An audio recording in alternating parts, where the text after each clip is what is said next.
Okay, alright guys, welcome to our channel Code with Sunny, and in this video I will be talking about a hard problem of the lead code.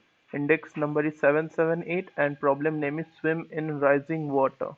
Okay, so this problem has the associated tags of, like, you can do this problem with the help of binary search. You can do this problem with the help of single source shortest path technique like Dijkstra algorithm, or you can also solve this with the help of disjoint set union. Okay, but what I will consider to solve this problem, that is, to which method should I use to solve this problem, is like a binary search. And the reason is very much simple, because binary search is going to provide a better visualization what is happening here in this problem. Okay, so first I will discuss this problem, and then we will together build up the best solution for this problem.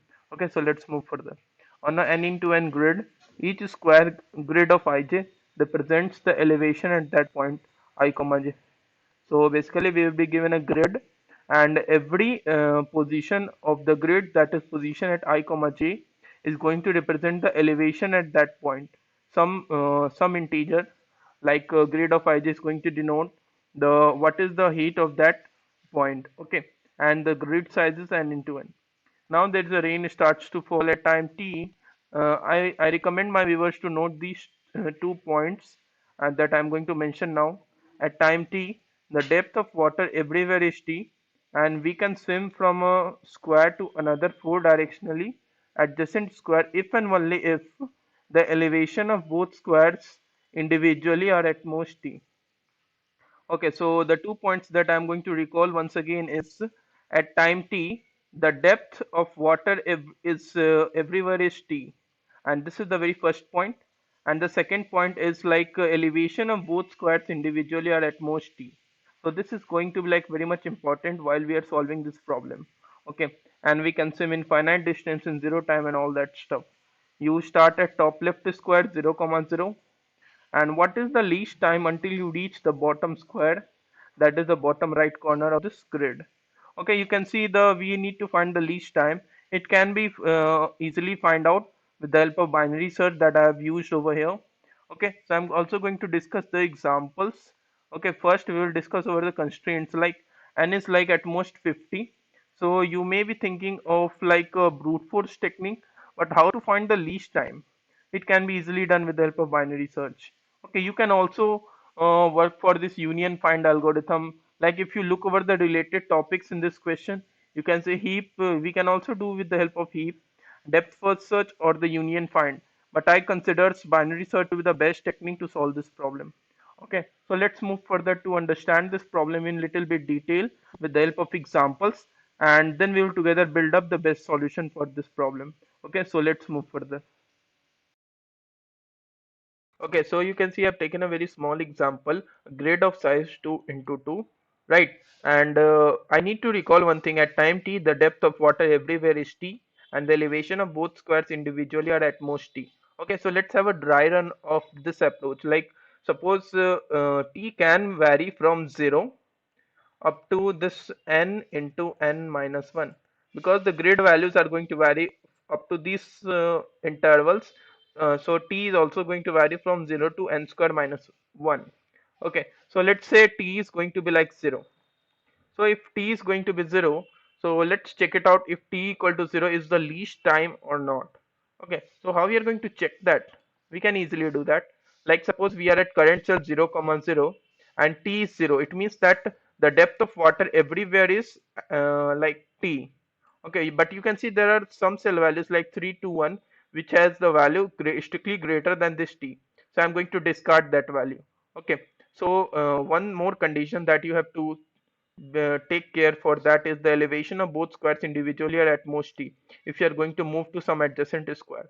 Okay, so if you want to move to this one, that is from 0 comma 0 to 1 comma 0. Okay, so you can see you need to check it out that whether this 3 is going to be like, whether this value 3 is at most t or not. That is, 3 must be less than or equal to t. Okay, and must be greater than or equal to 0. Okay, but you can see t is 0, so I cannot take that is this t is not sufficient, and I cannot move from this 3 to 0. Also I cannot move from this 3 to 2, because still if I will take t as 0, and still 3 is going to be like less than equal to 0, it is false.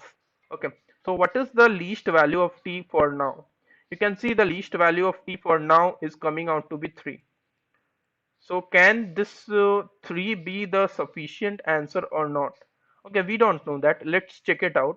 Like how we are going to check that. So let's say t equal to 3. It means that depth of water everywhere is t.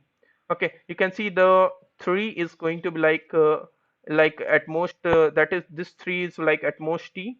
Yes, it is sufficient. Now you can see the value 2 is going to be like strictly less than 3.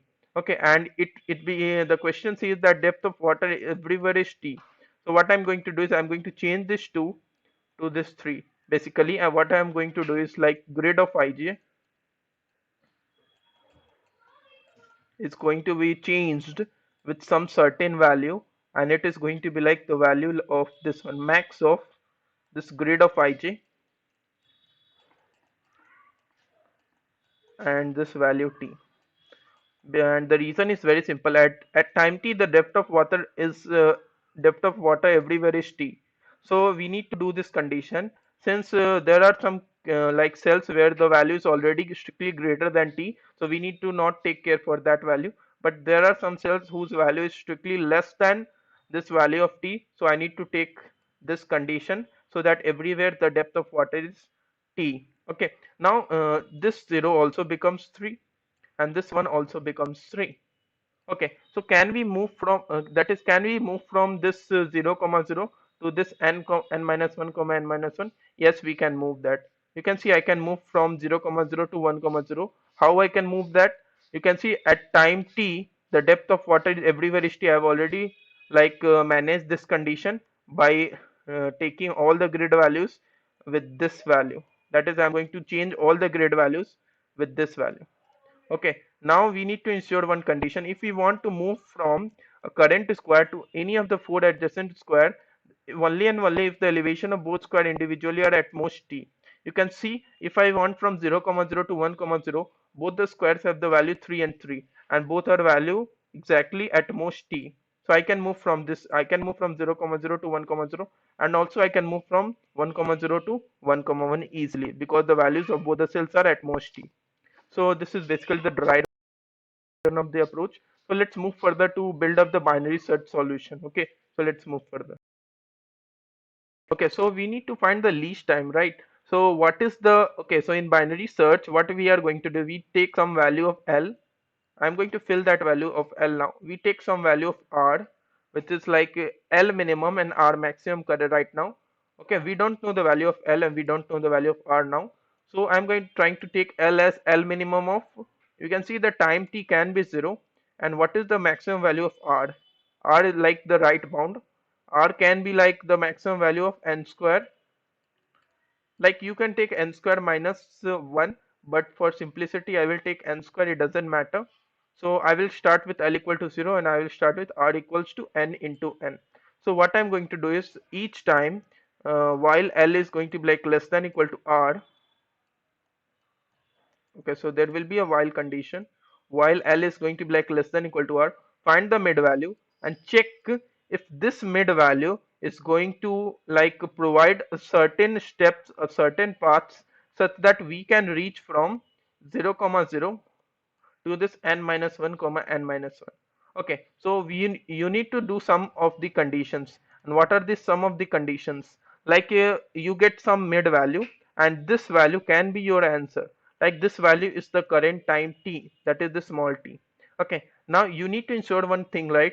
So at time t the depth of water everywhere is t. So when you receive this mid value is this small t, you have to change the every grade value to this value, grid of ij equal to max of this.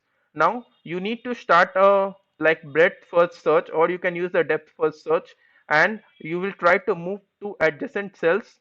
Like okay, so you need to like traverse from 0 comma 0 to n minus 1 comma n minus 1, and you need to check out few conditions, right? Both of the cells only, that is you can move from current cell to the adjacent cell only and only when the grid values are going to be like at most t. Okay, and similarly you are going to do the breadth first search and check it out if for a current value of mid that we have found, mid equals L plus R by 2, that is for the current value of mid, if this value is going to like give us a certain path from 0 comma 0 to this n minus 1 comma n minus 1, and if it is yes, then we are going to store no, store out the value of this current mid, that is answer equals mid, and we need to check out for more minimum values. And how we are going to do that, I am going to change my rs mid minus 1 and else L equals mid plus 1. You will feel much more comfortable when you see the code for this binary search and the breadth first search. Okay, so you need to do two things, right? You need to find out the mid and check it out for a given mid. Can there exist some path from 0 comma 0 to this n minus 1 comma n minus 1 such that the adjacent cells values are at most t, and if there exists r equals mid minus 1, otherwise L equals mid plus 1. Okay, so let's move over to the code so that to understand this problem in the better and in the best possible way. Okay, so let's move further. So you can see I have written here some codes. Okay, so why not to show the submitted code, right? Okay, you can see I'm trying to modify my code for a better runtime. So let's look over this one. Okay, so you can see I have done like moving to this swim in water function, and is like grid size, and L is 0 and R is n square. Okay, and T minimum is like minimum time is I've taken as n square. You can take it like any value, and binary search can give you the correct value, right? So find out the mid L plus R by 2 and check it out using can reach function that I have defined with this current mid and this current grid. And if it is true, my answer can be this mid value, and I will search for more minimum t. Okay, otherwise move for the this value cannot give us the that is this value cannot give us the like path from 0 comma 0 to n minus 1 comma n minus 1, then we will search for some greater value of t. Okay, so what is this can reach function is going to do? You can see I have finally returned t minimum. Okay, so what is this can reach function is going to do? So it will take the parameter as t and this grid. So every position has the maximum of t comma grid of ij heat. You can see that. Okay, so you can see that at time t the depth of water everywhere is t. That's why I've done this one, grid of ij equals max of grid of ij comma t. Okay, so I've changed the grid values because at time t the depth of water everywhere is t. Okay, now I've taken this q and done the breadth first search to check it out if we can reach from 0 comma 0 to n minus 1 comma n minus 1. Okay, so I've taken the visited vector also, and q dot push 0 comma 0, and visited is marked as true for current start cell. Now I've done the breadth first search, and if at any time we will find out the ending position, return true, and finally if we are not going to find out, we will return false. Okay, one thing that should be noted over here is like you need to ensure one thing, right? So if the elevation of both squares individually are at most t, that is if you can move from current square to any adjacent square, both the squares must have the elevation of at most t. Okay, so if grid of xy is like already greater than t, strictly greater than t, I cannot move with the current square, that is current grid cell. Also, if you want to move to the adjacent square, I am going to also check this condition, grid of x plus 1 y must be at most t. Similarly, this x minus 1 and y plus 1, xy plus 1 and xy minus 1 and all that. Okay, so if it is true, that is at any time we will reach the end cell, return true, otherwise return false. Okay, so this will give us the t minimum.